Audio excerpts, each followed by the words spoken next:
This is Bataan Broadcasting TV. Naglilingkod sa sambayan ng Bataenyo.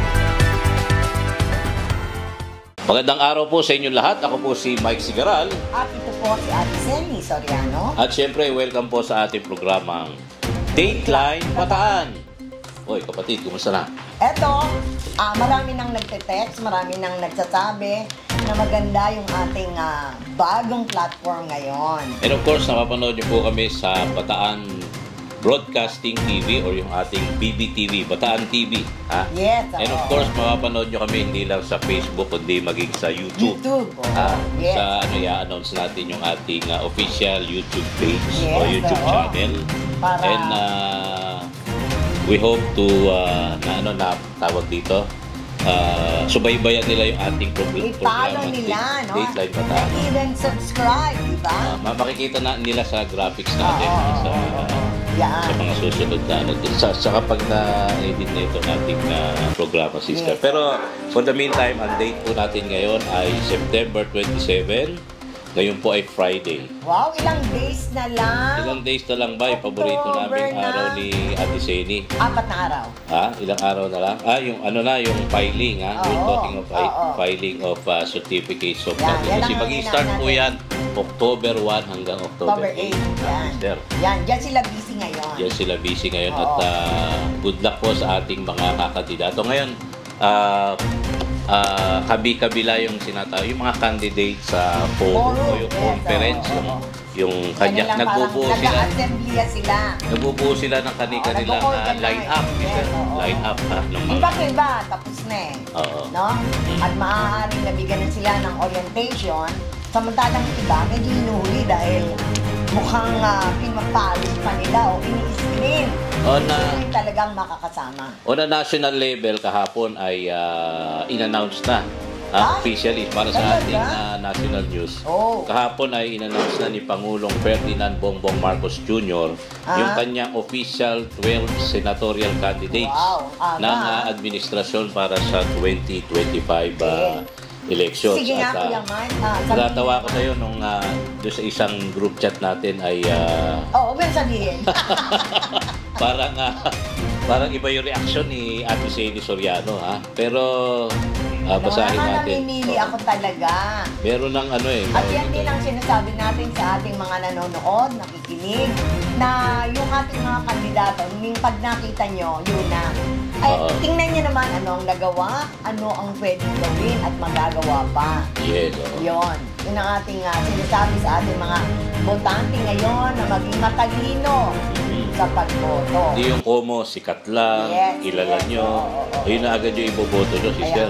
Kaya nga sabi ko, ano ba yan? Diba?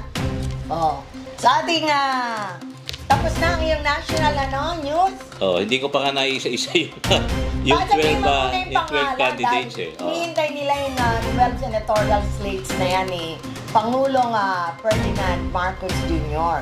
At kapatid, ito na yung ating listahan senatorial slate ng ating Marcos administration, yung senatorial slate. Pinangungunahan ito ni, sikat ito, world famous, si dating Senador Manny Pacquiao.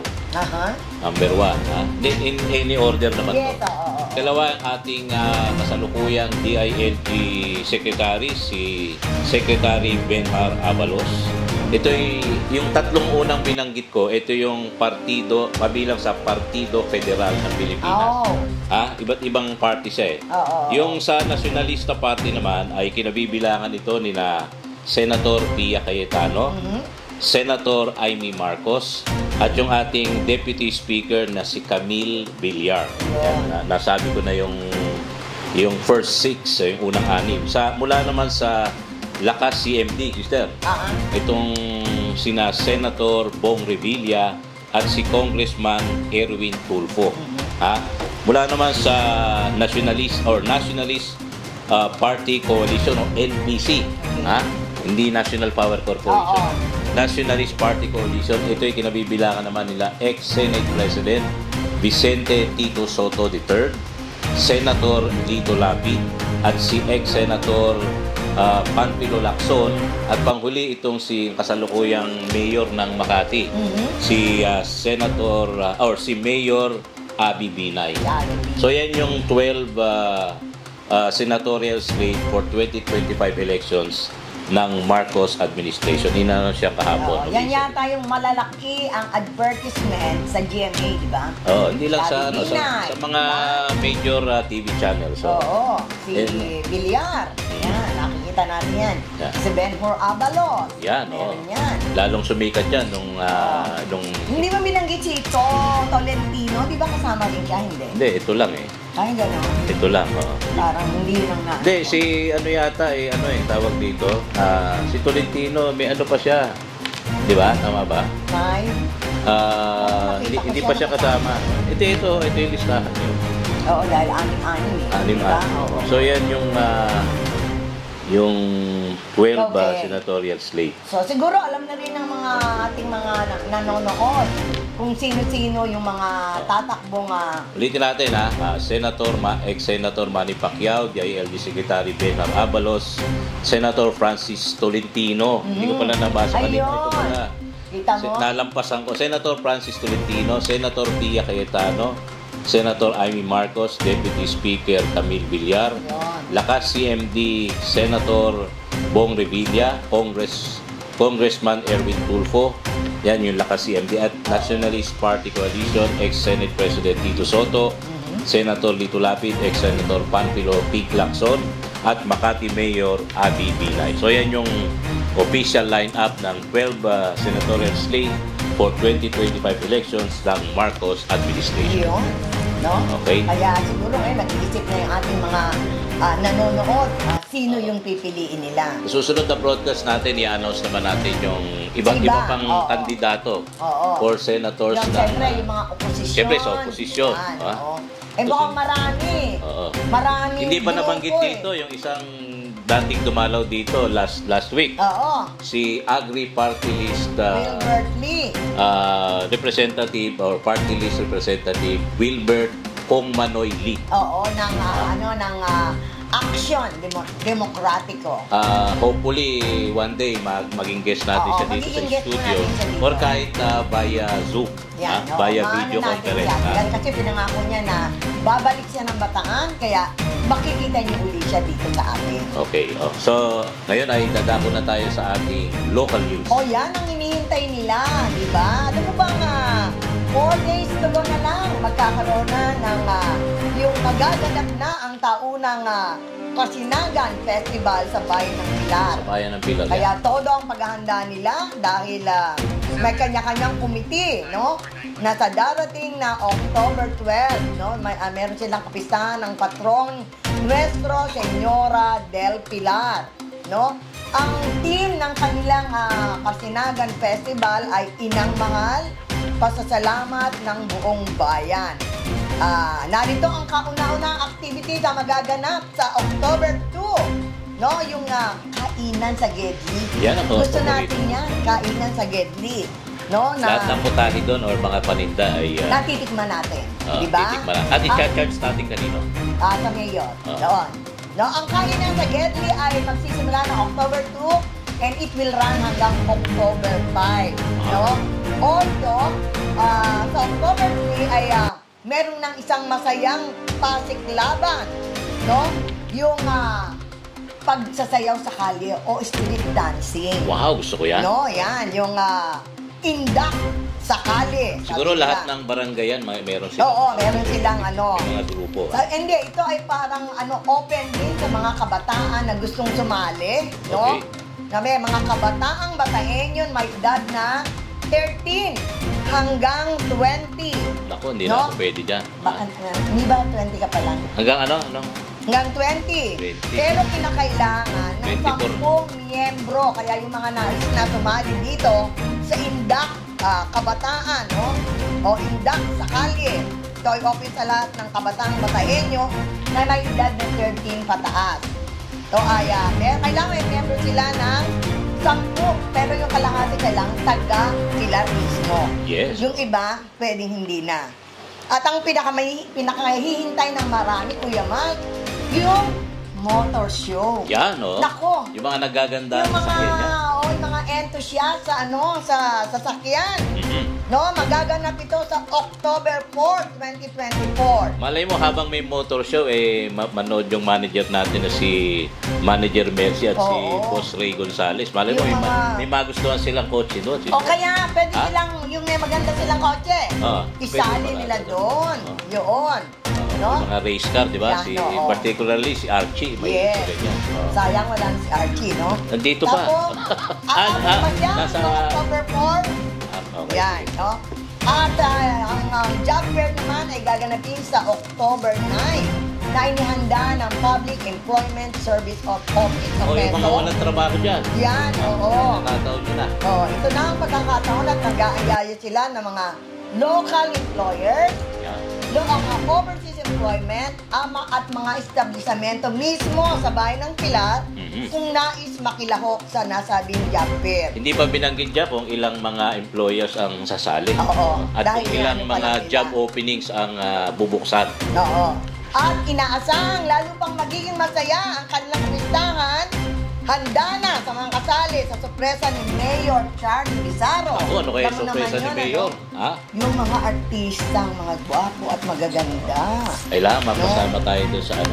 Nakakakap man lang Oo. kung Ate Raquel ng gwapong artista. Alam ko, parang may gusto tong ano yung hahawakan mo yung abs.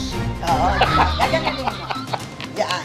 At yan po ang inaasahang magaganap sa Kasinagan Festival sa bayan ng Pilar simula sa October 2. Abangan po ninyo, ipipicture natin yan dito oo, sa ating show dito Yan. sa Ngayon Date pa Live lang Bataan. ay excited na ako at excited na rin ang mga taga-Pilar dahil halos lahat sila Oo. magiging kasali dito.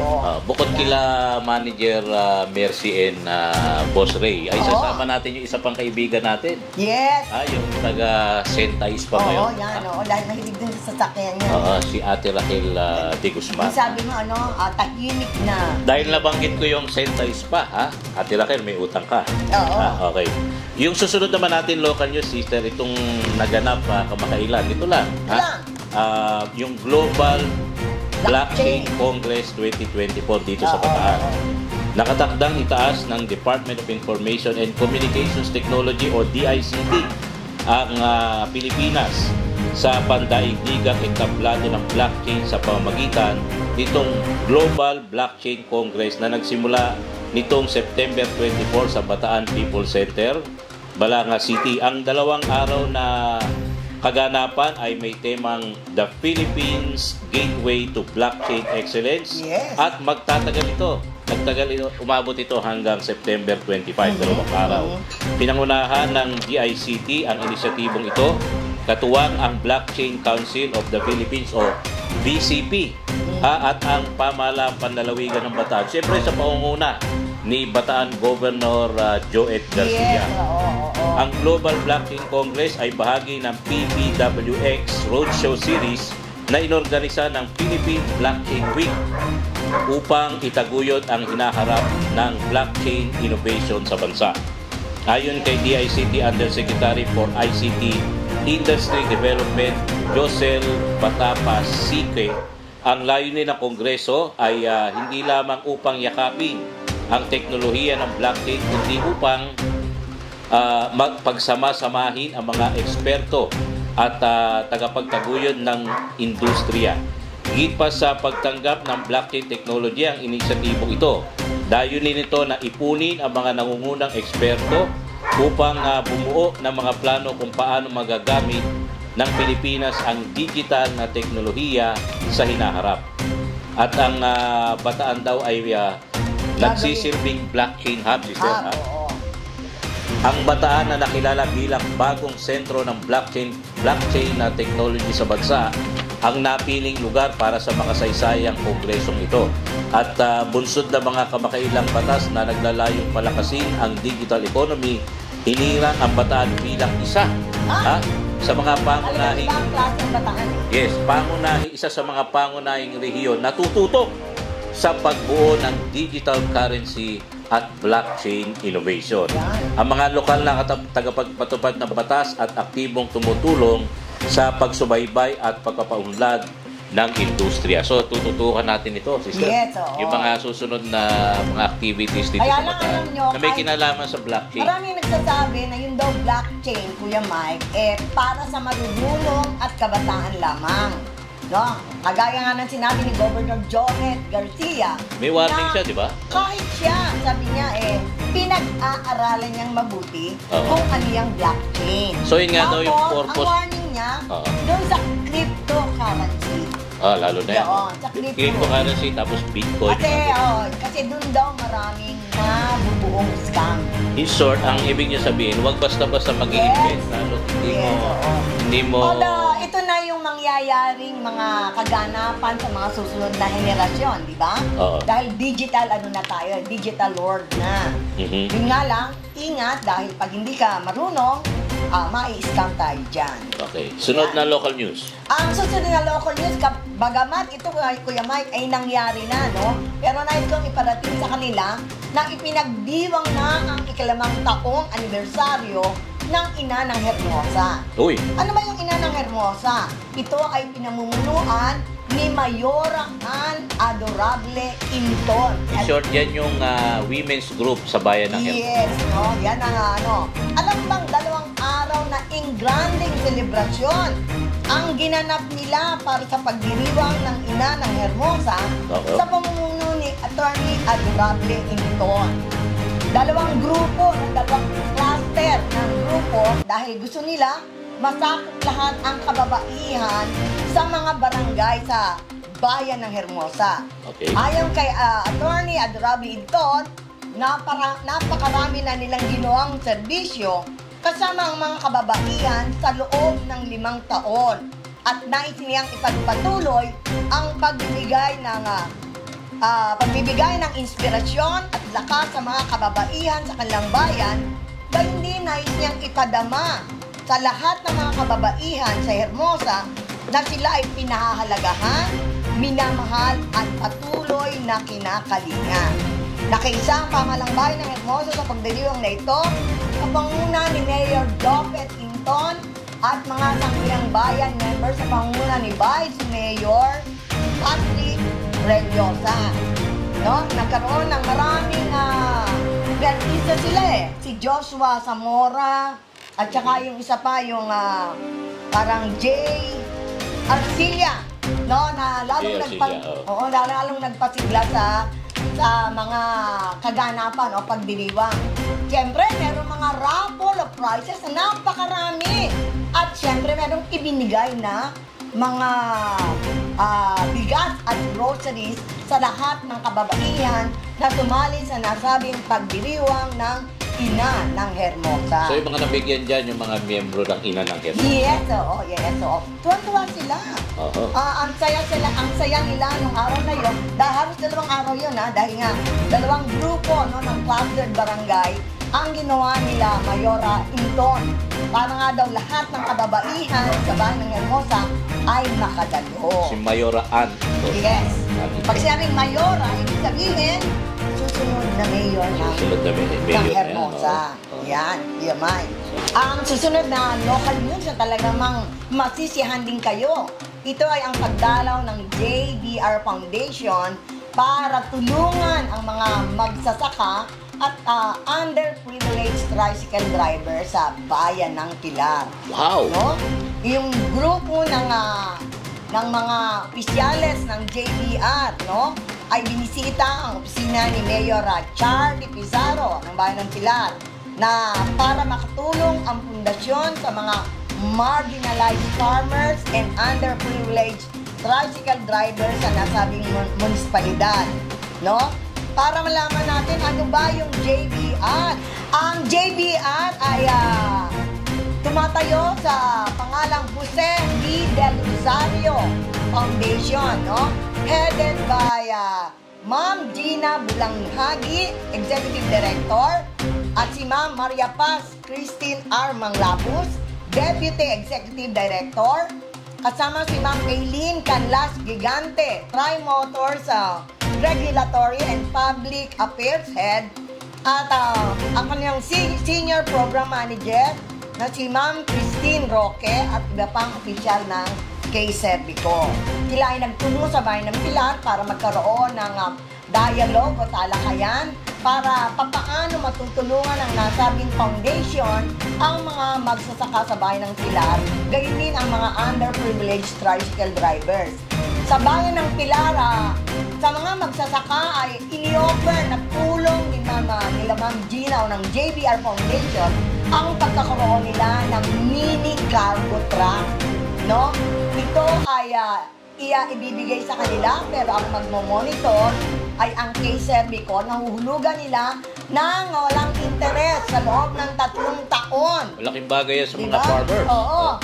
No, ng 3 taon. Samantalang yung mga tricycle, bibigyan sila ng tricycle na huhulugan nila araw-araw. Meaning, kung ikaw ay nagbaboundary ng 500, ang hinuhulog mo lang dito ay 250 habang sa'yo na yung tricycle. Pag ano yung 250 na everyday? Everyday. Kasi 500 ang boundary. So parang nagba-boundary ka lang, pero magiging sa'yo na. yung tricycle? Sa'yo na yung tricycle. So yan po ang ginagawa ngayon.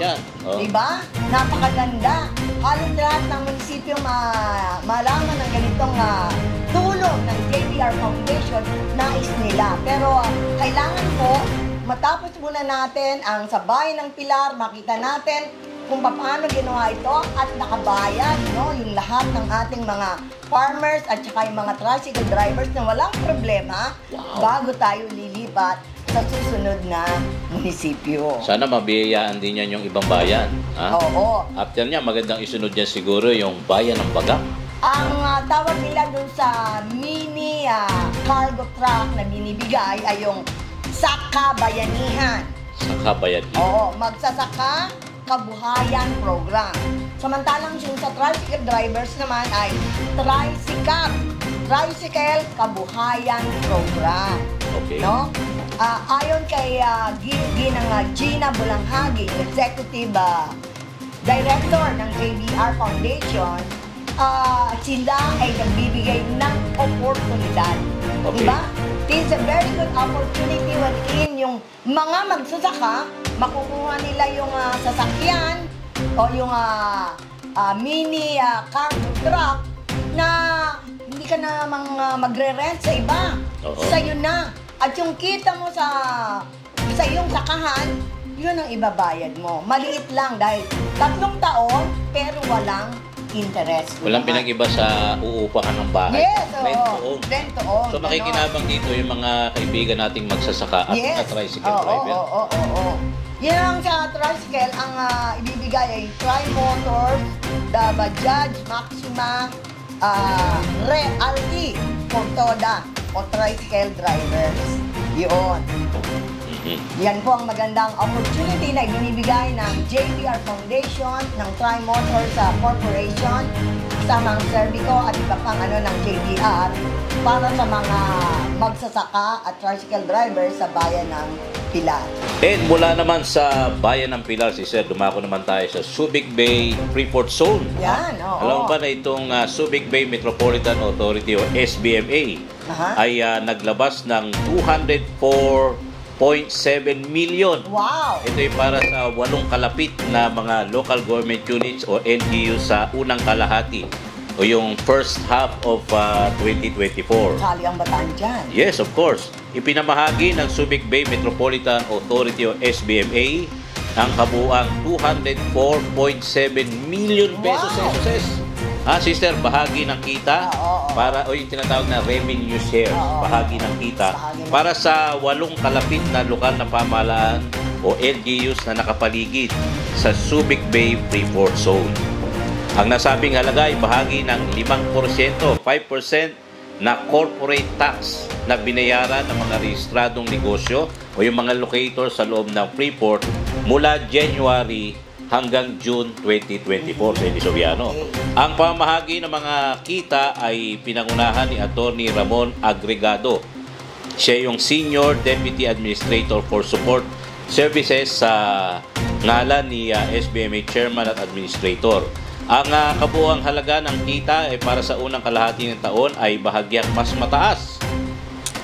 Good news to, tumaas kumpara sa 203 million pesos na ipinamigay noong parehong panahon ng nakaraang taon, from January to June 2023 last year. Sa mga LGU na nakatanggap ng pondo, ang Olongapo City ang pinakamalaking bahagi na umabot sa 47.8 million. Yung Subic Town, yung bayan ng Subic, Sambales naman ay nakatanggap ng 30.7 million pesos. Ang sumunod ang bayan ng San Marcelino with 24.5 million at bayan ng San Antonio 17.4 million pesos. Para naman sa Bataan, siyempre dito sa area natin. Para sa Bataan, yung Dinalupihan ang nakatanggap ng pinakamalaking share, 25.5 million. Habang ang aming bayan naman sa Hermosa ay 21.9 million.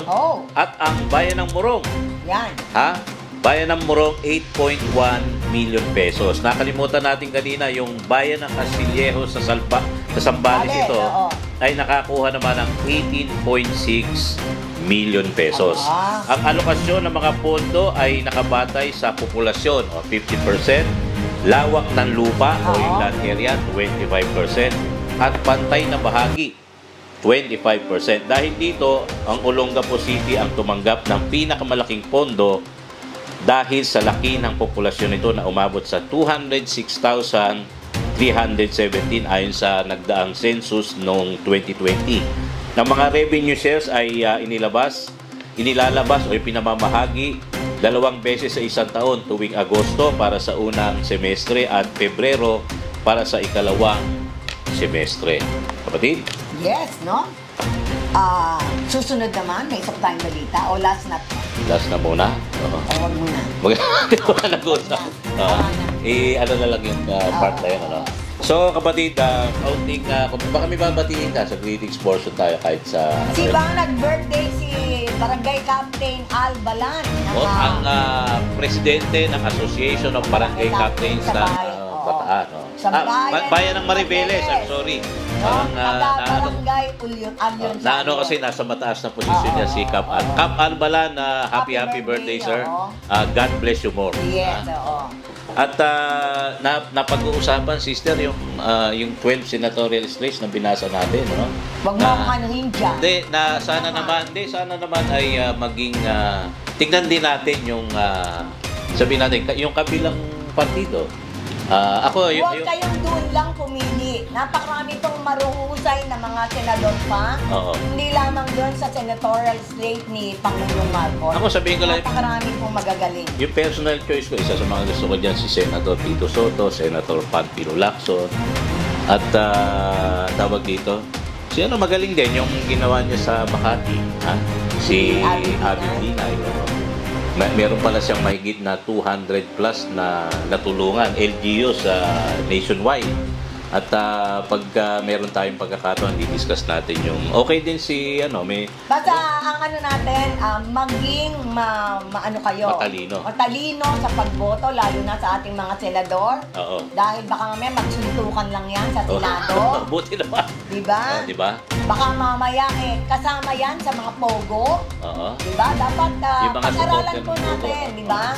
Dahil maraming lumalabas ngayon na hindi maganda ang mga negatibong feedback sa kanila ay pag-aralan natin. Isusunod na broadcast naman natin, babanggitin naman natin yung senatorial line-up nung sa Duterte side.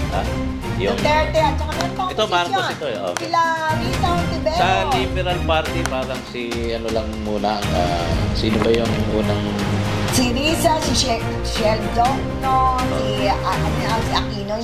Si former Senator Rojas? Leila de Lima ay sa party list. Okay. Parang something to do with liberal mamamayang liberal, parang ganun, party list.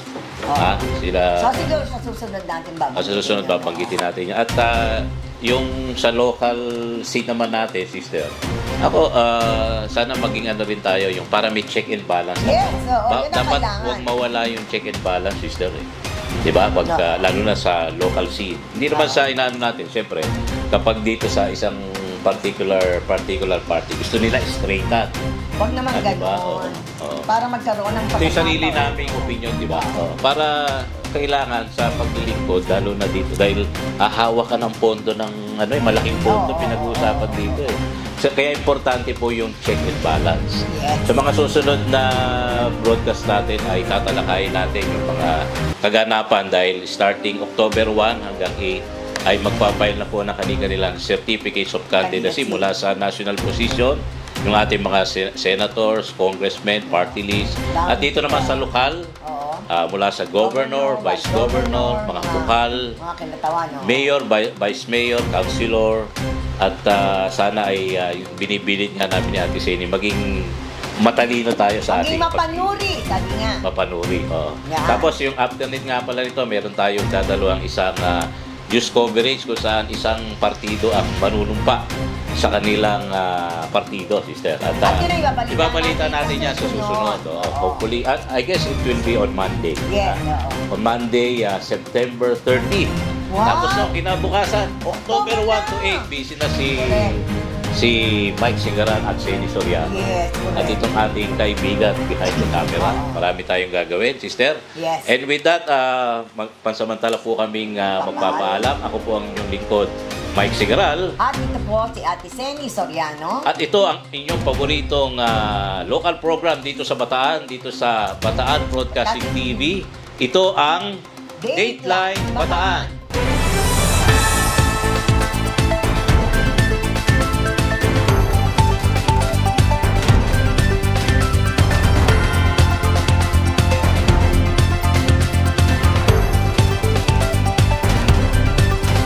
This is Bataan Broadcasting TV. Naglilingkod sa sambayanang Bataenyo.